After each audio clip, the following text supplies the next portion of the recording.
everyone, Assalamu alaikum.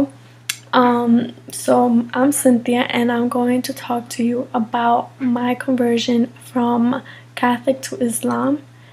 And yeah, so let's. আমি ছিলাম Catholic. আমি সত্যিই তেমন ধার্মিক ছিলাম না। আর আমার ধর্মপালন ছিল যখন আমার ইচ্ছা করতো আমি প্রার্থনা করতাম, অথবা যখন ইচ্ছা করতো চার্চে যেতাম। আমি আমার কমিটমেন্টস গ্রহণ করেছিলাম। কিন্তু যাই হোক, কীভাবে আমি ইসলামকে খুঁজে পেলাম? এক বন্ধুর মাধ্যমে, যিনি এখন আমার হাজব্যান্ড। এখন আমাদের আছে একটা ছোট্ট পৃথিবী।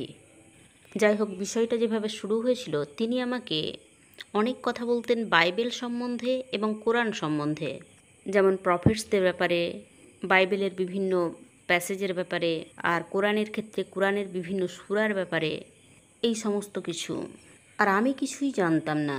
I would be lost. আমার খুবই কম জ্ঞান ছিল বাইবেল কী সে বিষয়ে, আর কোরআনের ব্যাপারে তো কোনো জ্ঞানই ছিল না। তো জ্ঞানগর্ভ সব প্রশ্ন বাইবেল আর ক্যাথলিসিজমের ব্যাপারে তিনি আমাকে করতেন। জানেন, আমার জানা প্রয়োজন ছিল যে ক্যাথলিসিজম কী, আর যে সমস্ত প্র্যাকটিস আমরা করে থাকি তা বাইবেল অনুযায়ী নয়। কিন্তু আমার ছিল খুবই অল্প জ্ঞান এ বিষয়ে, তাই আমি কোনো প্রশ্নেরই উত্তর দিতে পারতাম না। আর জানেন, আমার খুবই খারাপ লাগতো, কারণ সত্যিকার অর্থে আমি কিছুই জানতাম না।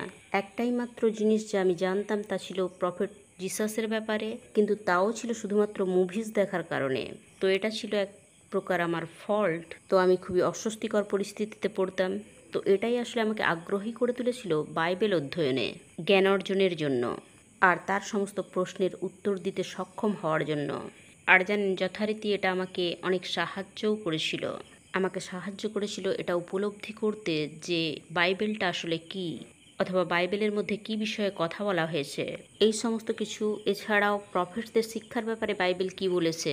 আমার এই ধরনের কোনো শিক্ষাই ছিল না, আমার কোনো কিছুই জানা ছিল না, কিন্তু এটাই ছিল আমার সরল পথের অন্বেষণের শুরু। আমি যখন বাইবেল পাঠ করছিলাম, প্রচুর প্রশ্ন জাগছিল মনে। তাই আমি চার্চে গেলাম আর কথা বললাম প্রিস্টের সঙ্গে। দুর্ভাগ্যবশত প্রিস্ট যে উত্তরগুলো দিয়েছিলেন তা প্রমাণ সাপেক্ষ ছিল না। তাই আমি চাইছিলাম সঠিকভাবে রিসার্চ করতে, সঠিক বিশ্বাসযোগ্য সোর্স খুঁজতে, যা অবশেষে আমাকে হতাশ করেছিল। কারণ আমি ভেবেছিলাম বাইবেল নিয়ে আমি যা কিছুই কথা বলবো, তারা আমাকে বাইবেল থেকেই প্রমাণসহ উত্তর দেবেন, যাতে করে আমি আত্মবিশ্বাসী হয়ে উঠতে পারি যে ক্যাথলিক ধর্ম সঠিক ধর্ম। কিন্তু দুর্ভাগ্যবশত সেটা ঘটেনি। তাই আমি ছিলাম খুবই আপসেট। আমি প্রায় ক্যাথলিক ধর্মের উপর বিশ্বাস হারাতে বসেছিলাম। আমি অবশ্যই কথা আমার পেরেন্টসকে বলতে পারিনি, কারণ তারা আমার উপর চেঁচামেচি করতেন। তখন একমাত্র সাপোর্ট সিস্টেম বলতে যা আমার ছিল তা ছিল আমার সেই বন্ধু। কিন্তু এটাকে আমার ততটা সহযোগী বলে মনে হচ্ছিল না সে সময় আমার যতটা দরকার ছিল। কারণ জানেন, তিনি সবসময় ইসলামের কথা বলতেন। তিনি বলতেন ইসলাম অধ্যয়ন করো, কোরআন অধ্যয়ন করো, এটা পড়ো ওটা পড়ো। কিন্তু আমি সব কিছুকেই ডিনাই করতাম। আমার মনে হতো জানেন যে না, ইসলাম সঠিক ধর্ম হতে পারে না। আমার প্রয়োজন কোনটি সঠিক ধর্ম তা খুঁজে বের করা। আমি ছিলাম খুবই ক্লোজ মাইন্ডেড। আমি বেড়ে উঠেছিলাম খুবই ক্লোজ মাইন্ডেড পরিবারে। তো আমি এক প্রকার চাইছিলাম না কোনোভাবেই ইসলামে কনভার্ট হতে। আমার মনে হতো জানেন যে না, আমি তা নই। ইসলামের জীবন ব্যবস্থা বা এর প্র্যাকটিসেসগুলো আমি আমার জীবনের মধ্যে দেখতে পেতাম না। আর আমার মনে হতো না, এটা আমার ধর্ম হতে পারে না, আমার জন্য ইসলাম সঠিক ধর্ম নয়। তো আমি এই চ্যাপ্টারটা পুরো ক্লোজ করে দিয়েছিলাম। আমি বললাম না। তো এই সমস্ত কিছুর পর আমি দেখলাম যে ধীরে ধীরে আমি ক্যাথলিক ধর্ম থেকে দূরে সরে আসছি। এর কারণ ছিল আমি দেখছিলাম যে যে সমস্ত প্র্যাকটিসগুলো আমরা করি, বাইবেলের মধ্যে কোথাও এই সমস্ত প্র্যাকটিসের কথা বলা নেই। বাইবেলে এই সমস্ত বিষয়ে আমি কোনো কিছুই পড়িনি। যেমন length day, celebrating Christmas, for Jesus, palms. তো বারে বারে আমার মনে প্রশ্ন জাগছিল যে বাইবেলে এই সমস্ত বিষয় কোথায় লেখা আছে। আমি জাস্ট অবাক হয়ে যাচ্ছিলাম যে এই সমস্ত বিষয় বাইবেলে কোথায় বলা হয়েছে। আর এই সমস্ত বিষয়ই ধীরে ধীরে আমাকে ক্যাথলিক ধর্ম থেকে দূরে নিয়ে যাচ্ছিল। আর আমার মনে হচ্ছিল না, এটা আমার জন্য সঠিক ধর্ম নয়। তো আমি এই পথ থেকে দূরে সরে গেলাম।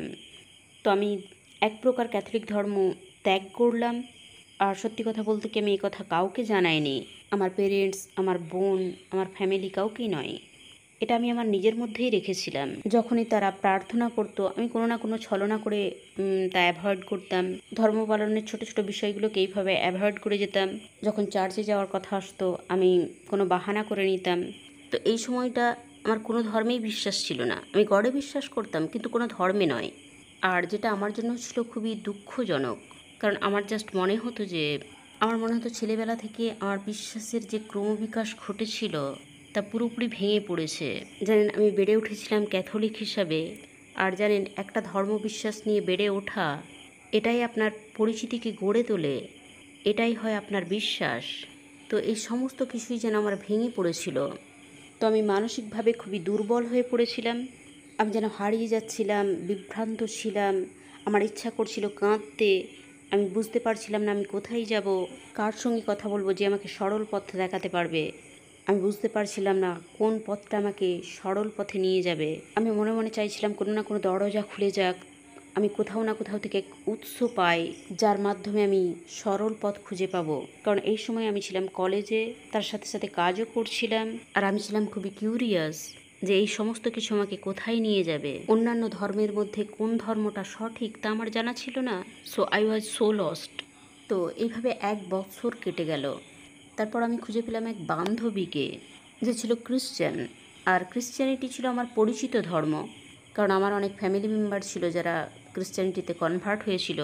তো সে আমাকে বলল যে তুমি আমার সঙ্গে চলো আর আমাদের ধর্ম প্রচারকের সঙ্গে কথা বলো, আর যে সমস্ত প্রশ্ন তোমার আছে তা তাকে করো, সম্ভবত তিনি উত্তর দিতে পারবেন, বিশ্বাসযোগ্য উৎস থেকে। তো আমি তার সঙ্গে গেলাম এবং আমি তাদের প্রশ্ন করতে লাগলাম, ভিন্ন ভিন্ন প্রশ্ন। তারা কিছু প্রশ্নের উত্তর দিল, আর কিছু উত্তর দিতে পারলো না। কিছু বিষয়ে তারা তাদের মতামত জানালো। তো আমি তাদের বললাম যে আমি ক্রিশ্চিয়ানিটি সম্বন্ধে আরও বেশি জানতে চাই। তো আমি তার সঙ্গে প্রতি শনিবার চার্চে যেতে লাগলাম। তো এভাবেই আমি ক্রিশ্চিয়ানিটি সম্বন্ধে অনেক বেশি তথ্য সংগ্রহ করছিলাম, প্রশ্ন করছিলাম, অধ্যয়ন করছিলাম, খুবই ইনভলভ হয়ে গেছিলাম তাদের সঙ্গে। ততক্ষণ পর্যন্ত আসলেই আমার মূল প্রশ্ন যেটা ছিল, তারা বিশ্বাস করতেন যে জিসাস হলেন সান অফ গড, কিন্তু এটা বিশ্বাস করায় আমি খুব একটা কমফোর্টেবল ছিলাম না। আর ধীরে ধীরে এই বিষয়টাই আমাকে পিছিয়ে দিয়েছিল। আমি সেখানে যা বন্ধ করলাম, এমনকি এই বৈপরীত্যের কারণে বাইবেলের প্রতি আমার আস্থাও উঠে গিয়েছিল। তো এখান থেকেই ধীরে ধীরে আমি সন্দেহপ্রবণ হতে লাগলাম, আর ধীরে ধীরে ক্রিশ্চিয়ানিটির প্রতি বিশ্বাস হারাতে শুরু করলাম আবারও। আর আমার সেই বান্ধবীটি আমাকে বলল যে যদি তুমি ক্রিশ্চিয়ানিটিতে কমফোর্টেবল না হও, আর তোমার যদি প্রশ্ন এখনও থেকেই যায়, আর তোমার যদি মনে হয় যে এই ধর্ম তোমার জন্য নয়, তুমি নিজেকে উদার মনে করো আর খোঁজ করো তোমার জন্য সেই ধর্ম যা তোমার নিজের জন্য সঠিক বলে মনে হবে। তুমি এভাবে নিজেকে সংকুচিত করে রেখো না, উদার মনে ইসলাম অধ্যয়ন করো। এ বিষয়ে সত্যি সে ছিল খুবই সাপোর্টিভ। তো আমি বললাম ঠিক আছে, আমি কোরআন অধ্যয়ন করব। আমার আর এভাবে অজ্ঞের মতো বসে থাকলে চলবে না। আমি আর নিজের মনকে সংকীর্ণ করে না রেখে কোরআন অধ্যয়ন শুরু করলাম। আর আমি আমার সেই মুসলিম বন্ধুটিকে বললাম যে আমি কোরআন অধ্যয়ন করতে চাই। আমি তাকে এই কথাও বুঝিয়ে দিলাম যে আমি কনভার্ট হতে চাই না, আমি জাস্ট কোরআন অধ্যয়ন করে দেখতে চাই। আর সে তো আগের থেকেই চাইছিল। সে বলল অবশ্যই শুরু করো। আর এছাড়াও আমি তাকে জিজ্ঞাসা করলাম যে আমি এমন কোথাও কি যেতে পারি যেখানে আমি ইসলামের ব্যাপারে প্রশ্ন করতে পারবো। সে বলল হ্যাঁ, নিশ্চিত রূপেই তুমি মসজিদে যেতে পারো। আর এটা ছিল আমাদের খুবই কাছাকাছি, তাই আমরা সেখানে গেলাম। আর সেখানে তারা ছিলেন খুবই ওয়েলকামিং। তো আমি তাদের সব কিছু খুলে বললাম যে কোন কোন ঘটনার মধ্য দিয়ে আমি গিয়েছি এবং কোন কোন প্রশ্ন আমাকে এখানে টেনে নিয়ে এসেছে। এছাড়া আমাদের অবস্থানটাও জানালাম। আর তারপর আমি সরাসরি প্রশ্ন করতে শুরু করলাম যে সমস্ত প্রশ্ন আমার ছিল। আর কোরআন ভিত্তিক যে সমস্ত প্রশ্ন আমার ছিল, সেই সমস্ত কিছুর উত্তর তারা কোরআনের মধ্যে আমাকে দেখিয়ে দিলেন। তারা ছিলেন দারুণ, অত্যন্ত সহযোগী। আর তারা আমাকে বললেন যে যে কোনো প্রশ্ন তোমার যা জানতে ইচ্ছে করবে তুমি এখানে চলে আসবে আবারও। তো আমি রিসার্চ করছিলাম, ইসলাম সম্বন্ধে আর্টিকেল পড়ছিলাম, আর তার সাথে কোরআন পড়ছিলাম যথারীতি। এছাড়াও বিভিন্ন স্কলারদের বই পড়ছিলাম, বিভিন্ন ভিডিওস দেখছিলাম, ডকুমেন্টারিজ দেখছিলাম। আমি যে সমস্ত স্কলারের ভিডিও দেখতাম তারা ছিলেন ইউসুফ, সাবির আলী, জোশুয়া ইভান্স আর ডক্টর জাকির নায়েক। এই সমস্ত কিছুই আমার জন্য খুবই সাহায্যকারী হয়েছিল।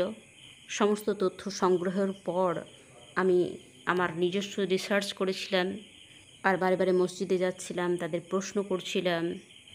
আর এখানে আরও একজনের সঙ্গে আমার বন্ধুত্ব হয়েছিল। সেই বান্ধবীটি আমাকে দারুণভাবে সাহায্য করেছিল। সে অনেক বেশি পড়াশোনা করতো, তাই সে অনেক বেশি জানতো, আর আমি তার কাছে প্রশ্ন করলে সবই উত্তর পেয়ে যেতাম। তো এভাবে প্রায় 1 বছর পর একটা পর্যায়ে পৌঁছালাম যেখানে আমি সিদ্ধান্ত নিলাম যে ইসলামই আমার জন্য সঠিক ধর্ম। তারপর আমার মনে হচ্ছিল যে মানুষ কি বলবে, এ বিষয়ে আমি আরও ভাবলাম। আর আমার মনে হলো যে মানুষ কি বলবে এটা জরুরি নয়, আমি কি ভাবছি এটা জরুরি, আল্লাহ কি বলবেন এটা জরুরি। মানুষের কীরূপ রিয়াকশন হবে আমি আগের থেকেই জানতাম, কারণ আমি যাদের সঙ্গে কাজ করতাম আমি তাদের মনোভাবটা জানতাম। কিন্তু যেহেতু আমি পড়াশোনা করেছিলাম এবং রিসার্চ করেছিলাম, তাই আমি আমার সিদ্ধান্তে ছিলাম আত্মবিশ্বাসী। আর আমি যখন শাহাদার ঘোষণা দিলাম আমি ছিলাম খুবই আশ্বস্ত। কিন্তু এখন আমার সমস্যা যেটা, তা হলো আমার পরিবার। হয়তোবা তাদের সঙ্গে আমার সম্পর্ক ছিন্ন হয়ে যেতে পারে তারা জানতে পারলে, কারণ আমি আমার পেরেন্টসকে জানি তারা খুবই স্ট্রিক্ট এবং ক্লোজ মাইন্ডেড। আমি জানি না তাদের প্রতিক্রিয়া কি হবে, কারণ আমি অলরেডি জানি তারা ইসলাম সম্বন্ধে কী ভাবেন। আর এ কারণেই আমার পেরেন্টসকে আমি এখনও পর্যন্ত কোনো কিছুই জানাইনি। আর আমি জাস্ট জানি না আমি কিভাবে তাদেরকে জানাবো। ডিউরিং দিস প্রসেস আমি আসলে বাড়িতে তাদের সঙ্গে বাস করছিলাম না, আমি ছিলাম অন্য জায়গায়। আমি জানি না তারা জানলে কি করবে, কারণ আমি তাদের খুব কাছাকাছিই বাস করি। আর তারা যদি বাইরে আমাকে দেখে ফেলে সম্ভবত তারা আমার উপর চেঁচামেচি শুরু করে দেবে, ওভার রিয়্যাক্ট করবে। তো এখন এক প্রকার আমি এখানেই আটকে আছি যে আমার ফ্যামিলি, আমার পেরেন্টস এটাকে কিভাবে নেবে। কিন্তু দিন শেষে এটা আমার জন্য খুবই আনন্দের বিষয় যে আমি অবশেষে সঠিক এবং সরল পথের অনুসন্ধান পেয়েছি। তাই আমি ওই সমস্ত বোনেদের বলবো যারা ইসলামে কনভার্ট হতে চায়, আত্মবিশ্বাসী হন, অনুসন্ধান করুন, সত্যকে খুঁজে বের করার প্রচেষ্টা করুন, অধ্যয়ন চালিয়ে যান, তাই করুন যা করার প্রয়োজন। আর প্রধান বিষয় যেটা, আপনারা ভাববেন না যে আপনারা একাকী। আপনারা আমার ইনস্টাগ্রামে কমেন্টস করতে পারেন, আমি নিচে আমার ইনস্টাগ্রাম অ্যাকাউন্ট দিয়েছি। আপনাদের যে কোনো প্রশ্ন আমাকে কমেন্টসে জিজ্ঞাসা করতে পারেন। যদি আপনার প্রয়োজন হয় কোনো সহযোগিতার, এমন কারোর যার সঙ্গে আপনি কথা বলতে চাইছেন, আমি আছি। যেহেতু আমাকে যেতে হয়েছে একাকী এই জার্নির মধ্য দিয়ে, আমি চাই না কেউ এই স্ট্রাগলটা করুক। Let me know. Talk to me. I will help you. And any questions, I will try my best to answer them. Hopefully my story helped you guys and guide you. So thank you all for watching this video. Masalama, everyone.